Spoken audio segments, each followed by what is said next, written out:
In this video, I'm going to show you how to make this absolutely beautiful crochet granny triangle shawl. This is so much fun to make. We're going to use some self-striping yarn, so all this fun color work just happens effortlessly. We are going to work from the top here, and we're going to work outward and upward, creating these beautiful granny triangle stripes. And I'm going to show you how to do it every step of the way. If you've never crocheted before, no worries. We're going to go through the whole thing step by step and stitch by stitch.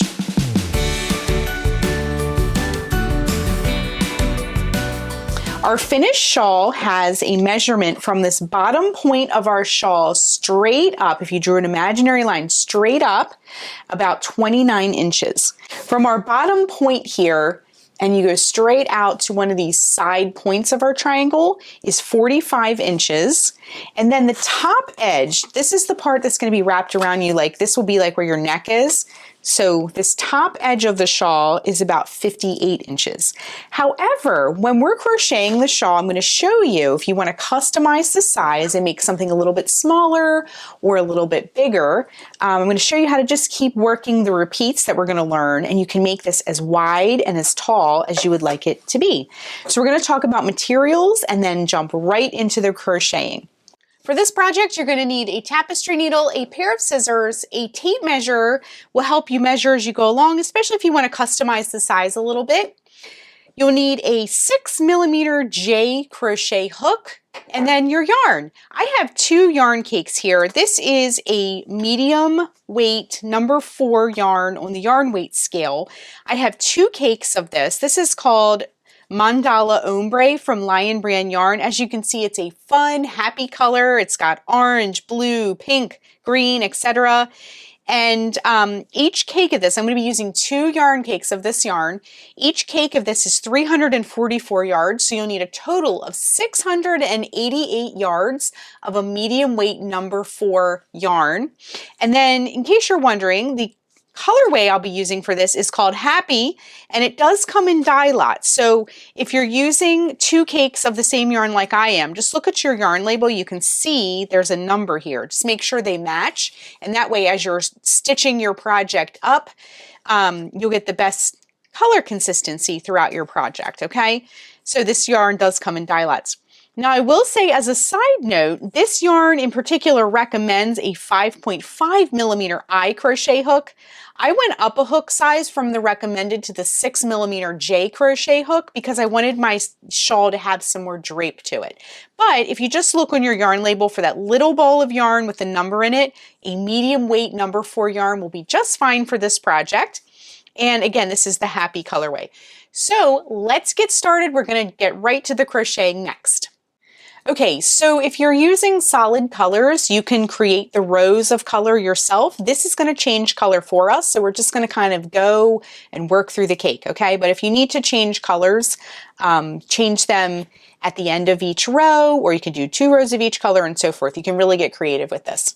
So what we're going to do to begin is we're going to put a slip knot on our hook.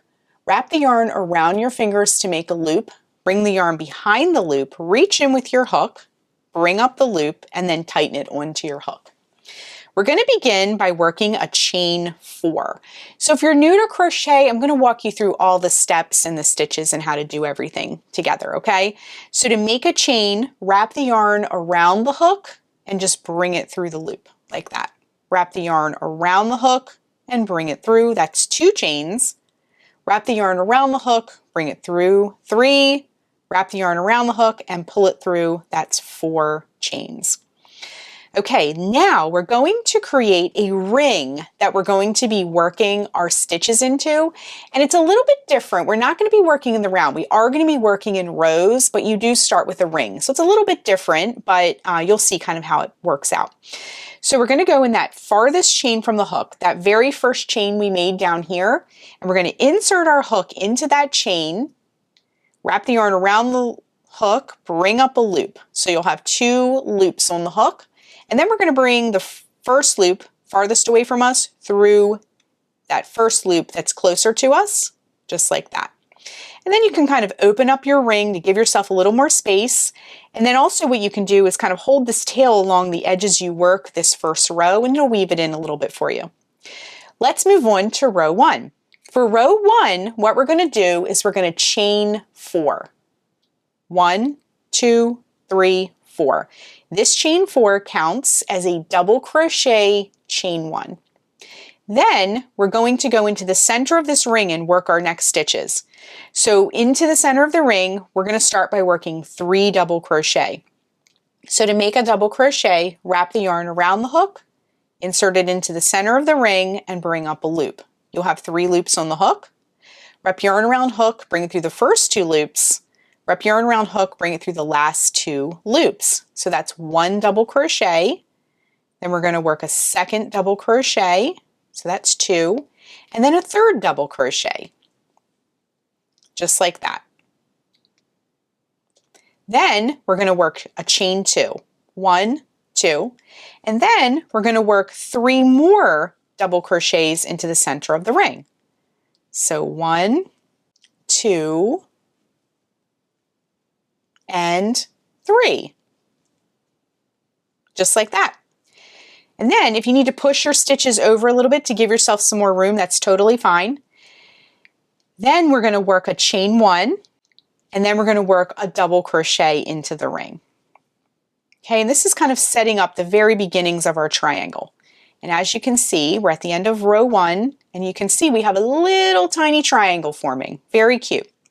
Let's move on to row 2. We're going to work 4 rows. We just did one of them. We're going to go through 1, 2, 3, 4 rows, and then that row 4 will be the one you repeat, okay?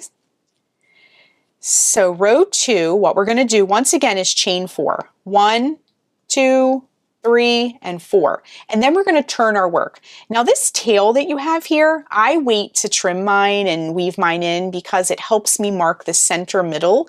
So when you're turning your work, so go ahead and turn your work, you'll want to make sure that tail is pointing towards you and you'll always know you flipped it. So when it's kind of like misshapen like this, kind of like a blob shape, this tail helps you understand if you flipped it properly, okay? So just keep the tail intact for now until it gets a little bit bigger. So in this chain 1 space that we made, remember we did a chain 1 towards the end of this row? That created a space. You can kind of see it in here. In that chain 1 space, we're going to work 2 double crochet right into the space. So 1 double crochet and 2 double crochet right into that space. Then we're going to chain 1. Then we're going to go to this top of our triangle, this chain 2 space, that peak of the triangle, and we're going to work into that. So we're going to go 3 double crochet, 1, 2, and 3. Then we're going to chain 2. 1, 2, and then in that same space, that top corner peak area, that chain 2 space, we're going to work 3 more double crochet. 1, 2, and 3. And so we've just created another little top point of our triangle. And then all the way down at the end here in this space here, that chain 1 space, remember I said that chain 4 counted as a double crochet chain 1, so that space here that we made by doing that, we're going to go and work 2 double crochet, 1 and 2, then work a chain 1, and now in that third chain, so this was that turning chain that we created, in that turning chain we're going to count 3 chains up and work a double crochet in that third chain up to finish the row. So go ahead and work your double crochet in there. And now you can see our triangle has gotten a little bit bigger and it's very pretty in that orange. It hasn't changed colors yet. It won't for a couple more rows. So we're going to move on to row 3 next. So for row 3, what we're going to do is we're going to chain 4. 1, 2, 3, 4, and then we're going to turn our work. So again, that tail will help you as you turn your work. Just make sure that tail is facing you, okay? Now this chain 4 we just did counts once again as a double crochet chain 1. So we're going to go in this chain 1 space from the previous row and we're going to work 2 double crochet, 1 and 2, and then chain 1. Hop over to the next chain 1 space you see here. It's on the side of that triangle, and we're going to work 3 double crochet, 1, 2, and 3. Then we're going to chain 1. Now we're going to hop to the next space. The next space is a chain 2 space and also the top peak of our triangle, that top corner. So this will eventually be the bottom of the shawl. See how it makes that triangle? But we're working it sort of upside down. So we're going to go in that chain 2 space, that topmost peak, and we're going to work our corner. So we're going to go 3 double crochet, 1, 2, 3, and then chain 2. And then in that same space, we're going to work 3 double crochet. So 1, 2, and 3, just like that. Then we're going to chain 1, and then continuing down the other side of our triangle, we're going to work 3 double crochet in that next chain 1 space. So 1, 2, 3. Once again, chain 1. Now go in that space here at the end, and we're going to work 2 double crochet, 1 and 2. Then work a chain 1, and then work a double crochet in that topmost chain, just like we did before. So work a double crochet to finish the row. Okay, you can kind of shape up your triangle, but it's looking very beautiful. Let's move on to row 4. Row 4 is the last row we're going to learn because that's the one we'll repeat for the rest of our shawl. For row 4, once again, we're going to chain 4. 1, 2, 3, 4. Again, this counts as a double crochet, chain 1. And then we're going to turn our work using that little tail as a guide, make it point towards you. And then we're going to work 2 double crochet in that first chain 1 space. So 2 double crochet, 1 and 2. Then we're going to chain 1. Then we're going to hop to the next space and we're going to work 3 double crochet, 1, 2, 3, chain 1, hop over to the next space and do the same thing. 3 double crochet, 1, 2, 3. Then we're going to chain 1. Now before we do that middle part here, that peak, I just wanted to point out that as your triangle grows, because we are just going to repeat row 4 over and over and over again, as your triangle grows, you'll always start and end the row the same way. You'll always do this peak, this corner of our triangle, this topmost point, the same way. But as your triangle grows, you're going to be adding more of these clusters to the side, okay? So if you notice, we did 2 this time instead of 1. The row after that, we'll do 3. The row after that, we'll do 4 along each side, okay? So we just did a chain 1. Now we're going to go into that chain 2 space to work our top peak. So we're going to do that the same way for every row. 3 double crochet, 1, 2, 3. And then we're going to chain 2. 1, 2, and then back in that same space, work 3 double crochet. 1, 2, and 3. Just like that.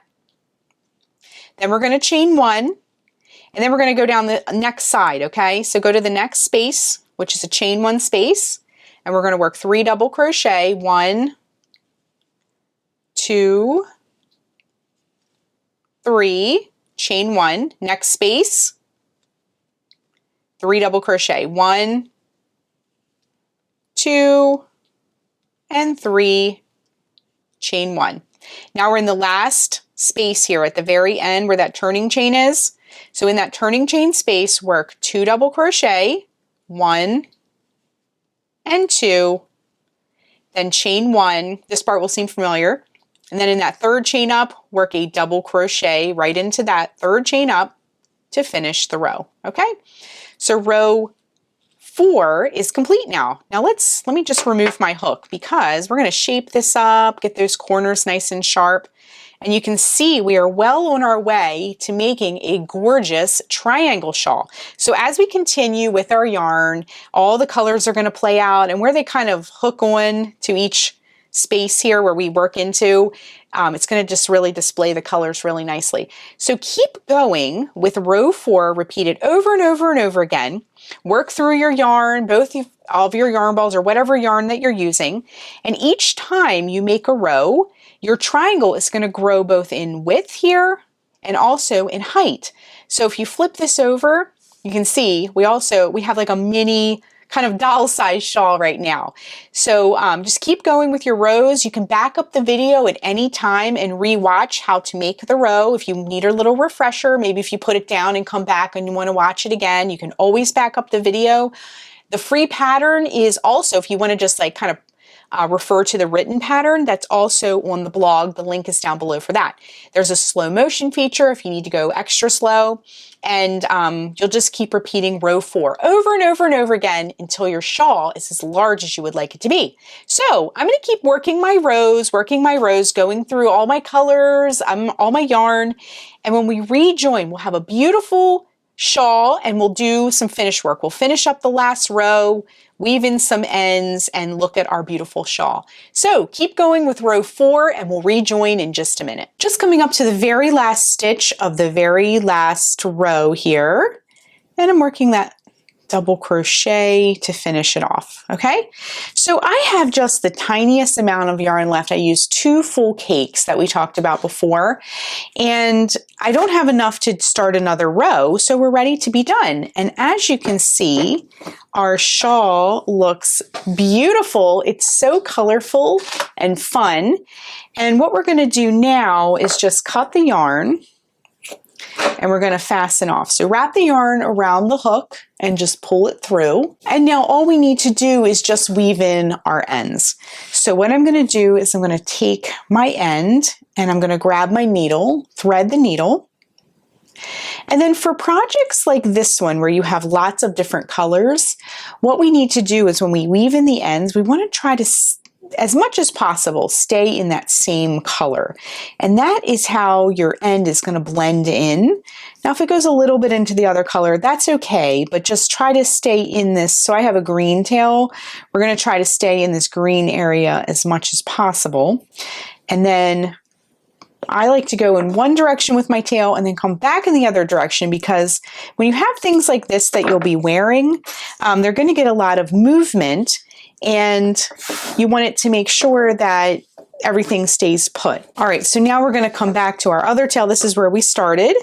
Remember, with the orange at the very beginning. And this is where we did our very first starting chain and began our project. So we're going to go again with our tail. We're going to go in one direction through our work, and then you can come back into the other direction to weave in that tail.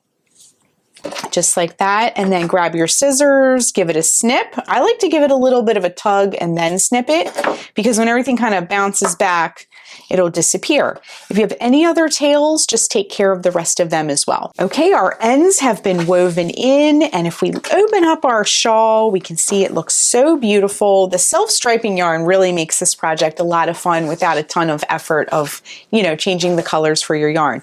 So that is how you make a crochet granny triangle shawl. Thanks so much for watching, and be sure and click the subscribe button to get all the latest Sparkle and Splatter video updates. Bye everyone, and happy crocheting!